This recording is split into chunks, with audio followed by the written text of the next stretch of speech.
Hi, welcome to another episode of OC Jewish Cooking Connections. And today we have Greg and Sheri Weissman with us. Yes. Welcome. Thank you. Tell me a little bit about yourselves. I was raised in the San Fernando Valley, came to Orange County for my first career, and I spent 30 years in the pharmaceutical industry.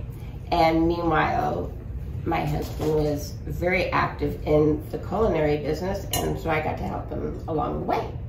That sounds terrific. How about you? Well, I was born in Culver City and moved to the Valley, where I was luckily met my wife. And we've lived in Orange County and belonged to Temple Batikva for 28 years. That's amazing. All right, so tell me a little bit about what we're going to be making today. So today we're going to make a savory zucchini kugel. In Israel, it's known as a pashtida. Yes. Pashtida. Pashtida, exactly. And it's parv. Okay. It's a Passover dish. Perfect. And I've been a caterer all my career, and it's something I've used when I've done seders at different temples. All right, sounds amazing. Let's get started. So what's the first thing we need to do? Well, we're going to do this in 2 batches. Okay. We can't do it all in the food processor at the same time. All right. So first we're going to start with half of the green onions. All right, perfect. Now, because we're putting this in the food processor, you can just roughly chop all the ingredients. You're just making it easier for the food processor, but you don't have to spend a lot of time in nicely chopping all the ingredients. And half of the eggs. All right, half the eggs. Which is challenging because there's 5, but we'll put 3 in one and 2 in the other. It's all going to wind up in the same bowl, so it really doesn't have to be perfect. Perfect, all right. And half of the onions. All right. There you go. Okay, half of the onion. And we're going to blend that till it's smooth, but not you'll still see pieces of it in there, but we're not going to make a pate out of it. Okay, perfect. So we're going to start, and does it matter if it's on high or low or anything? I usually start on pulse. Okay. Be good. All right, so we still have a little bit of pieces in there. It's not completely blended, but it's nice and chopped up and mixed together.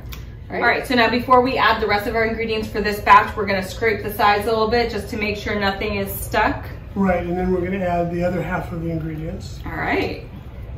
And again, it doesn't have to be perfect because eventually it's all going to go in one bowl. All right, perfect. So we've scraped down the sides, and now we're going to add the rest of our vegetables, right? Yes. So we have half of our carrots. All right, and we've got zucchini. All right, and potatoes. This looks delicious.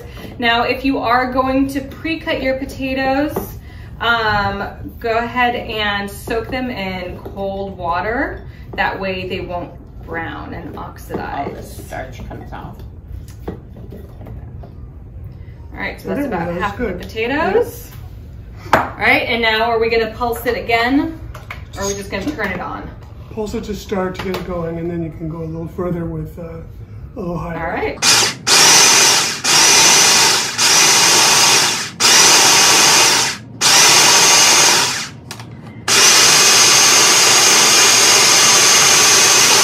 Let me take a look. I think that's perfect. All right, so we're gonna go ahead and add this mixture into our bowl.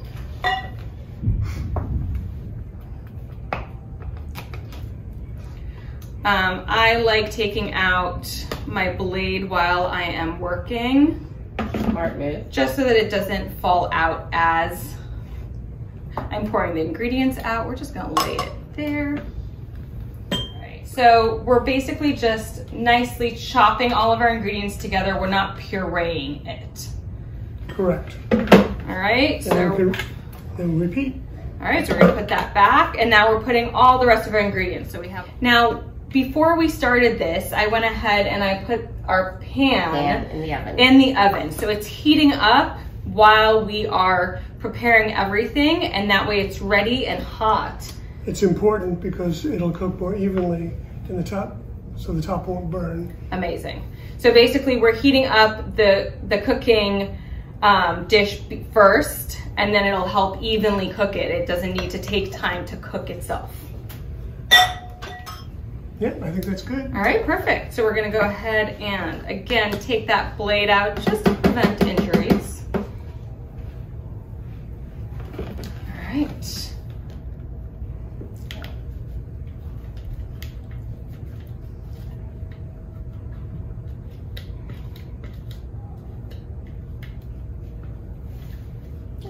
Okay, great. All right, so right now it seems like there's a lot of vegetables in here. It seems very, very healthy and delicious. You can smell the onions. It already smells great. Very savory. All right, so what do we have? We're gonna add the matzo meal. Okay, so this has matzo meal because you also said it was a Passover recipe. It's part of the recipe. If we wanted to make it with something else, could we use flour instead of matzo meal? Or if we wanted to make it gluten-free, could we use gluten-free flour? Like almond flour? I don't see why not. I've never used it myself. All right, so I mean, the matzo meal here is really a tiny amount compared to the amount of vegetables you have here. It's just kind of soaking up some of that moisture and kind of combining it with the eggs.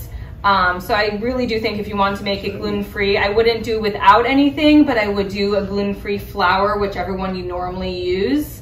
If you don't have matzo meal on hand, instead of buying a whole container, you could definitely use just regular flour instead.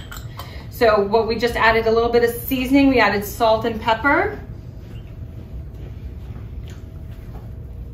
And really, you don't need a lot of seasoning here because you're getting all of that flavor from the onions and the vegetables that we have in here. All right, and then our last ingredient, we're gonna be adding some margarine. Well, we're going to take the pan out. All right, so our pan. And the oven for this was heated to 400 degrees. So it's very hot. All right, we're gonna keep this on here. All right. So we're gonna put half of the margarine in. Traditionally, it could be made with schmaltz, but we'll make it a little bit heavier. Healthier. And you can hear, I don't know if you can hear that on the video, but you can hear that sizzle because the pan is very hot as we're adding that margarine. As it's supposed to be. Ooh. Okay, and then we can pour everything in.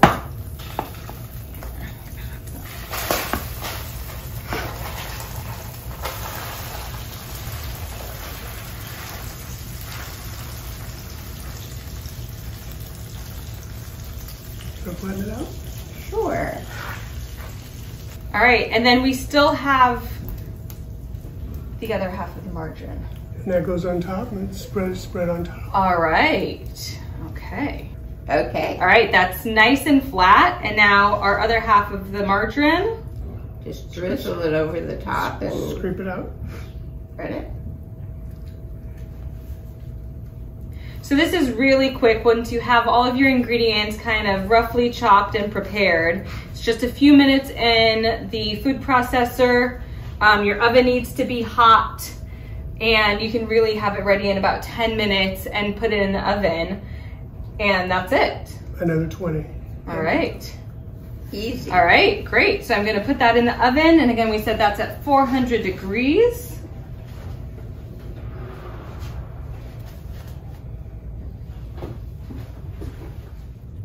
Okay, so while we're waiting for our pashtida to cook in the oven, I just wanted to clarify the reason that we did our onions first with the eggs. Why do we want to mix that first before we add the rest of our vegetables? It's gonna be a finer chop and it'll be make it fluffy. Okay. And then we add the others and it'll be a little larger cut. And together it's just right. So actually we're just trying to raise the volume in it. Okay, so we're getting the eggs a little bit mixed when they're not with so much vegetables, but we're also cutting the onions a little bit finer so we get more of that flavor and not larger chunks in our mixture. All right, and now tell me a little bit about your temple. Well, we've been there for 28 years. We have raised our children and our grandkids there. And we've been blessed with having Rabbi Marcia Tilchin as our interim rabbi for the last year. She's brought so many fabulous things, and this being one of them. We have Hilltop Players, which is the performers of the teenage group that does theater. And so Orange County is kind of realizing that in North Orange County, in our little circle, that we have all kinds of opportunities there. And Rabbi Tilchin really did a successful job in leading us from one rabbi departing to a new rabbi who just started, Rabbi Maddie Kirschenbaum. And we're very, very excited about that. That sounds great. All right, it smells delicious in here. Let's go get our pashtida out of the oven. Let's do it.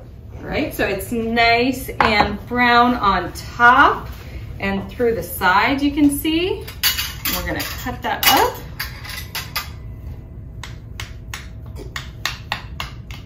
And it's a very easy dish to make, catering for large amounts, because you can portion it and do it ahead of time. Yeah. Just have it warmed up. So if you wanted to use a larger dish, would you just double the quantities, or would you just do two separate? Well, actually, it depends how many people I'm doing it for, but a lot of times I'll use the full-size aluminum pans. Okay. And that works also. You get about 30 portions out of one of those. So you're doing for 150 people, and you're doing it 5 times. That's great. And that's also a trick too, when you're multiplying recipes out. It's not exactly always 25 times the recipe. You have to make some other adjustments. Yeah. All right, and this is a perfect veggie side to any meat dish that you want to make. Great with brisket. That sounds perfect. All right, let's try this. Smells delicious here. It smells like home, and nicely cooked through. Have one. Great. Delicious. Thank you again for being with us today.